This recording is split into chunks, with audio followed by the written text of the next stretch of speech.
네, 귀한 하루 할렐루야 샬롬 하고 우리 축복하십니다. 할렐루야 샬롬 샬롬 샬롬 샬롬 샬롬. 하나님 사랑합니다. 여러분 주 안에서 사랑합니다. 오늘 에스라 9장 영혼의 아픔이라는 제목으로 함께 말씀을 나눕니다. 비참한 보고와 에스라의 회개 기도가 일어나죠. 예, 그 이스라엘 민족들은 한 민족끼리 결혼을 꼭 해야 된다고 에스라는 그렇게 생각을 하고, 예, 하나님이 그렇게 너희는 그렇게 혼혈을 하지 말라고 말씀하셨는데 이제 막 섞였죠. 엄청나게. 그것을 또한 가장 그것을 잘 알아야 할 사람들이 그 일을 더 앞서서 했다라고 나오죠. 9장 초반에 이후에 방백들이 내게 나와 이르되 이스라엘 백성과 제사장들과 레위 사람들이 이 땅 백성들에게서 떠나지 아니하고 가나안 사람들과 헷 사람들과 브리스 사람들과 여부스 사람들과 암몬 사람들과 모압 사람들과 애굽 사람들과 아모르 사람들의 가증한 일을 행하여 그들의 딸을 맞이하여 아내와 며느리로 삼아 거룩한 자손이 그 지방 사람들과 서로 섞이게 하는데 방백들과 고관들이 이 죄에 더욱 으뜸이 되었다 하는지라. 네, 이렇게 이스라엘 백성들이 에스라에게 나와서 이 아뢰는 걸 보고 너무너무 놀라는 에스라의 마음. 그래서 울면서 겉옷과 속옷을 찢으면서 통회하고 자국하는 모습. 예, 과연 우리는 어떨 때 많이 울었나 한번 생각해 봅니다. 예수님은 어떻게 하셨을까? 예수께서 오신 것 성경에 2번 기록되어 있죠. 예, 예루살렘 성전 멸망을 예언하며 눈물을 흘리시고 나사로가 죽었을 때 그죠? 통분히 여기셨더라라고 나옵니다. 예, 우리는 언제 아프고 언제 눈물을 흘렸을까? 그러게요. 이런 말의 뜻이었을까요? 우리의 그 눈물이 육적인 눈물인가 영적인 눈물인가? 그죠? 육적으로 많이 억울하거나 분하거나 속상하거나 배신을 당하거나 할 때 우리가 울죠. 마음이 너무나 아프다 보면. 그런데 영적으로 예수님처럼 그렇게 에스라처럼 운 적이 과연 있을까? 누군가가 정말 너무너무 안타깝고 긍휼하여서 글쎄요, 누군가의 어떤 영혼이 너무 안 됐어서 운 적은 혹시 언제쯤 그런 적이 있었는지 우리 한번 마음으로 생각해 봅니다. 예. 육적인 것 때문에 우는 사람은 아직도 세상에 매여서 자유하지 못하다. 그러게요. 세상에 사는 한 자유하지 못하기도 많이 할 것 같아요. 그죠? 아이로 인하여서 저희가 울 때도 있고 사랑하는 사람의 배신으로 인하여서 너무너무 아파서 울 때도 있는데 그런 얘기들이 있기는 해요. 하나님이 그런 것들로부터도 다 자유해져서 하나님 외에는 누구도 의지하지 말고 누구도 크게 여기지 말라고 그런 시련과 아픔을 주시기도 한다. 그건 알 수 없죠. 하나님만 아실 것 같아요. 하나님은 왜냐하면 세상에서 너희들 생육하고 번성하고 그리고 부부는 특히 또한 사랑하는 사람을 두고 서로가 하나가 되고 기뻐하며 감사하며 그렇게 아름답게 잘 살으라고 저희들 세상에 내주시고 또한 혼자 살지 말라고 독차하는 것이 보기가 좋지 않아 해서 아담에게 하와를 주셨죠. 그리고 물론 죄를 짓고 에덴에서 쫓겨나기도 했지만 그래도 땅에서 생육하고 번성하라고 했는데 과연 사람을 글쎄요, 너무너무 하나님보다 더 사랑하면 안 되겠지만 그건 종류가 다르지 않을까 저는 그렇게 물음표를 좀 찍어봅니다. 하나님 사랑하는 마음과 땅에서 부부로서 가장 가까운 육친으로 또 자녀로서 사랑하고 보듬고 의지하고 사는 것 그것을 하나님께서는 아름답게 바라보시지 않을까 저는 그렇게 생각을 하거든요. 네, 이렇게 영적인 것 때문에 울 줄 아는 사람은 참 자유가 있는 사람이다. 사람으로 그는 후에 크게 웃게 될 것이다. 그럴 수 있겠죠. 에스라 9장에 바벨론에서 예루살렘에 이주한 에스라가 예루살렘의 죄악을 보고 아파하며 하나님께 기도하는 내용이 이 본장에서는 나타나 있죠. 에스라는 무엇을 아파했어요? 예, 섞인 혼혈민족이 되는 걸 너무너무 아파했고 아수르가 침입했을 때 아수르에 있는 그 민족들을 사마리아 지역에 일부러 갖다 놓고 사마리아에 있는 백성들을 자기 아수르 나라로 끌어간 그런 사건이 있었어요. 그죠? 예, 그런 것들이 너무너무 싫고 아팠을 거예요. 우리도 반일민족이라고 그러죠. 근데 우리도 이미 다 섞여 섞이지 않습니까? 그런데 이제 이때는 그랬던 거예요. 잘 살고 있는 이스라엘 백성들, 예루살렘에 왔을 때 그들은 나름대로 잘 살고 있었다는 거죠. 에스라보다 80년 전에 예루살렘에 왔던 그들은 성전을 잘 건축했어요. 그죠? 이제 터전도 좀 잡았을 거예요. 80년이 지났으니까 돌아가는 세대도 많이 있었을 것 같아요. 예, 그 나이, 그때 뭐 갓난 아이로 왔어도 나이가 80이 넘었을 거니까, 그죠? 예루살렘에 왔던 1세대는 다 죽고 2, 3세대 사람들이 살고 있었던 겁니다. 그런데 시간이 흐르면 아주 중요한 무엇인가를 잊게 만들 때가 있죠. 중요한 무엇인가가 시간이 흐르면서 때로는 강화되기도 하지만 약해지기도 해요. 민족 혼 같은 게 섞이다 보면 약해질 수도 있는 거죠. 이스라엘 백성들은 이렇게 약해져 가는 겁니다. 그들의 조상이 바벨론에서 예루살렘으로 이주하였던 가장 중요한 목적, 왜요? 내 나라 내 민족을 찾고 가서 예루살렘 성전을 건축하자. 예, 6절이죠. 나의 하나님이여 내가 부끄럽게 낯이 뜨거워서 감히 나의 하나님을 향하여 얼굴을 들지 못하오니 이는 우리 죄악이 많아 정수리에 넘치고 우리 허물이 커서 하늘에 미침이니이다 라고 이렇게 에스라가 통해합니다. 커다란 죄죠. 그 죄가 너무 커서 에스라를 심히 부끄럽게 만들고 있고 하늘에까지 미칠 정도로 커다란 죄다. 에스라가 오기 전까지 그들은 잘 살고 있었는데 무엇이 문제였을까? 예. 그렇게 잘 사는 것이 그것이 자체가 잘 먹고 편안하게 그죠? 배고프지 않게 살고 있는 것이 꼭 잘 사는 것일까인 거죠. 예. 아주 못 살고 있다는 것. 그들의 조상은 왜 80년 전에 바벨론에서 예루살렘으로 이주했을까? 예루살렘이 좋았기 때문일까? 꿈을 쫓아서 왔죠. 믿음을 찾아왔는데 하나님을 찾아왔는데 그런데 그것을 다 잃고 사는 지금의 모습. 이방신들을 많이 섬겼다는 거예요. 하나님 사랑하는 마음 그리고 자기 나라를 찾은 그 조국애를 다 잃어버리고 살았다. 물론 지금 그들은 이제 성전도 다 지은 상태로 제사도 드리고 있겠죠. 그들이 제사를 드리지 않고 살 리는 없을 거예요. 그러나 그들의 삶이 성경에서 너무 멀어져 있다는 겁니다. 왜냐하면 이끌어가는 사람이 없었겠죠. 그러니까 에스라가 마음을 먹고 이 하나님의 말씀을 가르치려고 오지 않았습니까? 10절이죠. 우리가 주의 계명을 저버렸사오니 이제 무슨 말씀을 하오리까? 라고 이렇게 하나님께 통회합니다. 이스라엘 백성들이 전에 솔로몬 성전이라는 화려한 성전이 있었음에도 불구하고 그 성전이 무너지고 그들의 나라를 일으켜낸 것이 민족 혼이 없었고 하나 되지 못해서 그리고 무상신을 숭배하는 바람에 하나님께서 벌을 주신 거예요. 예, 징계를 하신 거예요. 너희들 좀 안 되겠구나. 정신을 차려야 되겠다. 바벨론 포로로 허락을 하셨던 거죠. 그리고 이제는 돌아오게 해서 고레스의 마음을 감동시켜서 돌아오게 해서 성전 재건을 힘들게 15년의 그 멈춤이 있다가 다시 그죠 학계가 에스라가 일어나가지고 계속 성전을 짓게 하는 바람에 다시 성전을 지었는데 거기까지는 참 좋았는데 백성들이 전에 솔로몬 성전이란 화려한 그 성전의 그때를 다시 기억하면서 다시 하나님을 찾아야 될 건데 이게 결국은 그렇게 되지 못하고 바벨론에서 돌아와서 본 이스라엘 백성의 삶은 어이가 없어서 정말 털썩 주저앉을 정도였다. 뭐 혼혈하는 부분 지금 우리가 볼 때는 그럴 수도 있는 거고 그래도 만약에 우리 가문에 우리 집안에 누군가가 외국인하고 결혼한다고 그러면 조금 염려들을 하죠. 그런 것처럼 그때는 더 많이 기가 막힌 데다가 중요한 건 그게 아니라 하나님을 잃어버렸다는 거죠. 말씀에서 멀어져 있는 그들을 보고 에스라는 한동안 말을 잊었다. 이스라엘 백성들의 문제는 지금 그들이 스스로 생각하기에 캄캄한 길을 걷고 있는 것이고 경제적 대공황이 왔거나 재앙이 왔거나 전염병이 생긴 것도 아니고 모르는 거죠. 그 사람들. 근데 에스라가 바라볼 때는 캄캄한 길을 걸어가고 있다. 하나님 다 잃어버렸구나. 말씀도 다 잃어버렸구나. 십계명도 잃어버렸구나. 제사만 그냥 지낼 뿐이구나. 겉으로만 그냥 형식으로만 그치고 있다라는 거죠. 어려움은 무엇이 잘못된 생각인가 우리가 생각해보죠.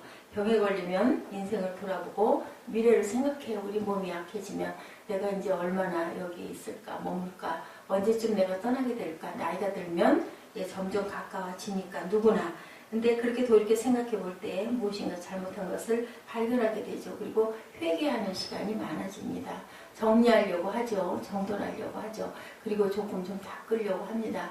하나님을 깊이 믿지 않던 사람도 그저 성전 왔다 갔다 하던 사람도 내 몸이 약해지면 하나님께 가까이 가게 되고 회개하게 되면 뭘 잘못했나 이제 이거 어떡하나 겁이 나기도 하고 그러죠.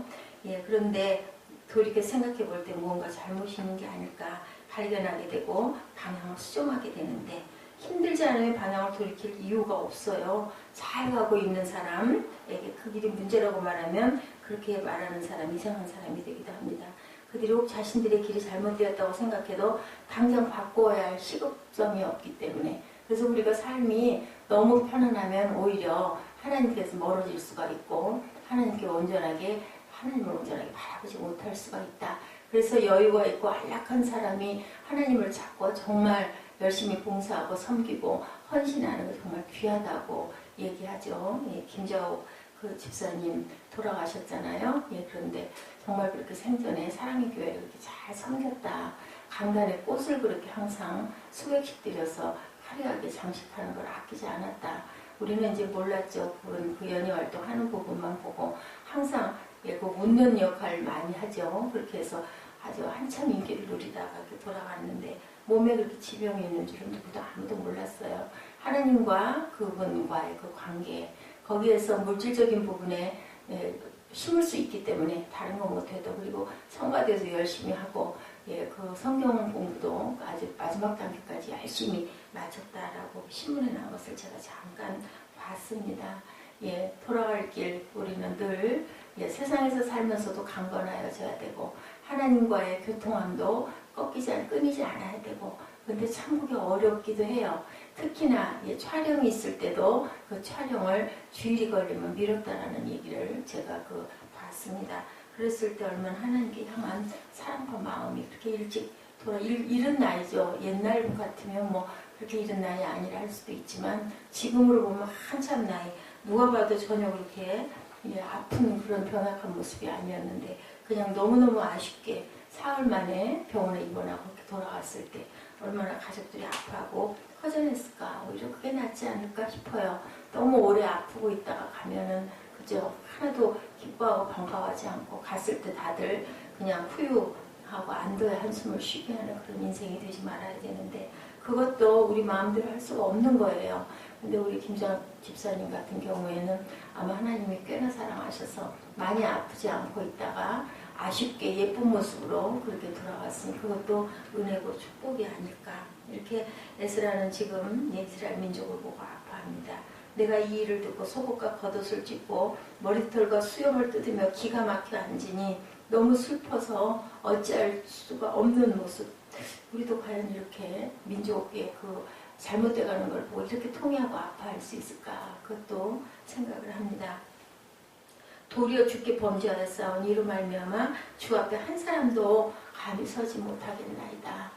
예, 그 은혜를 우리가 잃어버리고 다시 나라가 재건하게 하고 성전을 재건하게 하고 이렇게 고레스의 마음을 감동을 해서 이렇게 민족들이 죽을 뻔하고 회복되지 않을 것 같은 이것이 기적이 일어나서 하나님께서 보살펴서 이렇게 되었는데 이제는 정말 누구도 하나님 앞에 온전하게 설 자가 없다.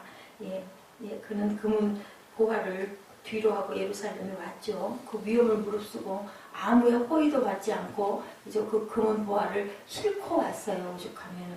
그런데 먼저 온 전 세대의 후손들이 말씀에서 벗어나 있는 거 보고 그는 참으로 가슴이 아픈 거예요. 오늘 본문에서 제일 문제가 되었던 실제적인 문제는 이방인과의 결혼이죠. 그것 때문에 그들이 이방인과 결혼하는 것을 어찌 보면 지극히 당연할 수도 있는데 여성도 부족하고 또한 사랑이는 이름으로 오늘날 사람들이 무엇이든 하는 것처럼 그 당시에도 있었겠죠. 인류가 태어나고부터 하나님께서 주신 마음들이기 때문에 사랑하는 건 자연스러운 걸 거예요. 예, 그리고 그렇게 가는데 정략적 결혼도 있었고 지역의 유력한 이들과 연결되는 고리로 결혼을 사용하기도 했고 그것은 솔로몬 당시에도 있었어요. 그죠? 예, 그 정략 결혼들을 했죠. 그런 결혼은 현실적인 많은 강력한 끈을 가지고 있다. 지금도 정략 결혼은 이루어지고 있잖아요. 가문과 가문대로 그렇게 함으로 인하여 무슨 그룹의 딸들하고 아들들이 결혼을 하죠. 그렇게 함으로 우리가 사돈을 맺어서 더 튼튼하게 그것을 보강해 갑시다 하는 경우가 있습니다. 결혼은 현실적인 강력한 끈을 가지고 있다. 전에 주께서 주의 선지자들에게 명령하여 이르시되 너희 여자들을 그들의 아들들에게 주지 말고 그들의 딸들을 너희 아들들을 위하여 데려오지 말아라. 11절 12절이죠. 이방인과의 결혼을 금하는 것은 강자로서 여유 부리는 것이 아니고 오히려 이스라엘 백성들에게는 손해일 수도 있는데 그럼에도 불구하고 그렇게 해야 하는 것, 그들과 그들의 자손이 말씀 안에 서 있을 수 있기 때문에 지금 우리 그 신약 시대에 보면은 믿는 사람과 믿지 않는 사람이 결혼하는 것을 사실은 금하고 있죠. 그런데 이제 전도하는 차원에서 거기 그 집에 들어가서 전도자가 돼서 생명을 구원할 수 있겠느냐. 예, 그런 각도로 뭐 둘이 너무너무 사랑한다 그러면 예, 하나님 믿어라 그렇게 해서 인정을 해주기는 하지만 사실은 정말 위험한 겁니다. 종교가 다른 두 사람이 진정한 사랑을 할 수가 없다라고 생각을 해요. 그 룻기에 보면은요, 룻기 내용을 어제도 제가 그 밤에 한강을 잠깐 들었는데요. 그것은 결혼을 하기 위한 것이 아니라 저는 어떤 의미가 생각이 나서 더 집중을 해서 한 시간여 자다가 틀어놓고 잠이 들었더니 그 소리 때문에 깨가지고 그냥 한 4시경부터 그냥 깨 있었는데 예, 그 기억 모르는 건 뭐냐면은 예, 예수님의 족보를 이어가려고 예, 그 보아스와 룻이 결혼을 하는 거예요. 목적이 결혼이 목적이 아니라 예, 이제 우리가 이렇게 해서 예수님의 기업을 물으자, 예수님의 구원에 동참하자 하는 그 아주 중차대한 사명을 가지고 그래서 룻이 그 잠자리에 그 이불을 들고 발치에 내려갔다라는 그런 내용. 그렇기 때문에 우리는 다 기업 물을 자이니까 믿는 자끼리 결혼을 해야 되며 잘못한 세상의 길로 빠지지 말아야 된다라는 의미도 갖고 있다라는 거죠. 결혼은 하나님의 나라를 확장해 나가는 가장 중요한 목적이기도 하다라는 그러한 해석이 있었습니다. 육체적 사랑은 할 수 있지만 예, 온전한 영이 하나가 되는 그런 사람이 정말 위험하다라는 거예요. 잘못 거꾸로 끌려갈 수도 있기 때문에 예, 구약에도 보면은 사람의 그 하나님의 아들과 세상의 딸들과 결혼하는 그런 대목이 나와 있어요. 그래서 네피림의 후손들이 된다. 그러니까 세상 사람이 잘못하면 돼버리고 만다라는 거죠. 둘 중에 한 명이 진정한 신앙이라면 예, 그 결혼은 서로에게 악영향을 미칠 수도 있다. 왜냐하면 물이 들어버리고 희석이 돼버리고 예, 우리 하나님의 나라를 세우지 못하는 방해가 되기 때문에 사랑은 서로 돕는 배필이 되는 건데 세상적인 결혼이라면 가능하지만 진정한 하나가 되는 결혼은 굉장히 위험하고 어렵다. 그런데 그들은 그런 거 전혀 생각 안 하고 자신들의 생각대로 자신들의 이익을 위해서 이방인과 결혼을 하고 하나님의 말씀에서는 벗어나 있고 하나님의 말씀으로 온전히 이끌어가면 오히려 그게 또 늘어나는 부분이니까 좋을 수 있는데 그 위험이 있다는 거죠. 그렇게 돼 있었다는 거죠. 영혼에 대한 관심이 아니라 현실에 대한 관심으로 사는 그들을 보고 의식주에 치중해서 먹고 놀고 자고 하는 것에 빠져있는 걸 보고 에스라는 이렇게 통분하고 통회하고 울었습니다. 영혼의 아픔, 바벨론에서 2차로 예루살렘에 온 에스라가 먼저 온 백성들의 후손이 어떻게 살고 있는지를 보고 영혼의 아픔을 느꼈다. 우리가 이 대목에서 우리도 각성하고 하나님의 나라로 우리가 점점 가까이 나아가며 내 가족을, 그죠? 내 남편을, 내 아내를, 내 주변에 있는 내 가장 가까운 내 가족부터 하나님의 나라로 이끌 줄 아는 저와 여러분들이 되어야 되겠죠. 영혼의 아픔을 느끼는 사람이 지금은 너무너무 적어요. 뭐 교회 그냥 그죠? 그냥 하나님께 예배는 드려야지. 그렇지만 뭐 생활에 영향이 가면서까지 꽃 계절에 언제 놀러가 주일날밖에 일요일이라고 하죠. 일요일밖에 쉴 수가 없는데 뭐 그러다 보면 뭐 요즘에는 날짜가 밀려가지고 며칠씩 쉴 때도 있지만 대개는 뭐 금토일 이렇게 해가지고 가니까 당연히 주일 빠지죠. 뭐 그렇게 그럴 수도 있는 거지 하고 가는 겁니다.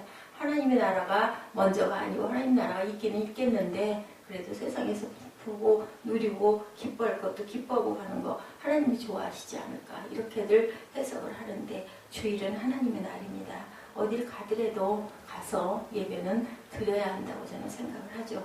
영혼에 관심 없이 현실에만 관심 가졌던 예루살렘 사람들 영혼에 관심을 가져서 아파하고 울고 있는 에스라처럼 우리 마음에 아픔을 가질 줄 아는 그러한 저와 여러분들 영적으로 눈떠 있는 민감한 저와 여러분 되시기 바랍니다. 우리 베드로전서 4장 7절에서 11절 말씀 읽고 그렇게 하고 예배를 마치도록 합니다.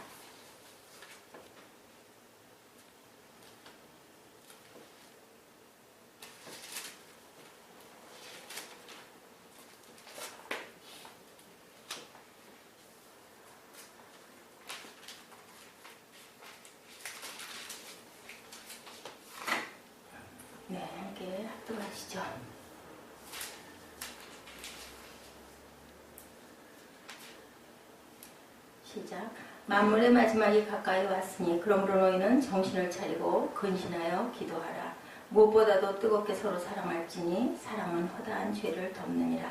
서로 대접하기를 원망 없이 하고 각각 은사를 받은 대로 하나님의 여러 가지 은혜를 맡은 선한 청지기같이 서로 봉사하라. 만일 누가 말하려면 하나님의 말씀을 하는 것 같이 하고 누가 봉사하려면 하나님이 공급하시는 힘으로 하는 것 같이 하라. 이는 범사에 예수 그리스도로 말미암아 하나님이 영광을 받으시게 하려 함이니 그에게 영광과 권능이 세세에 무궁하도록 있느니라.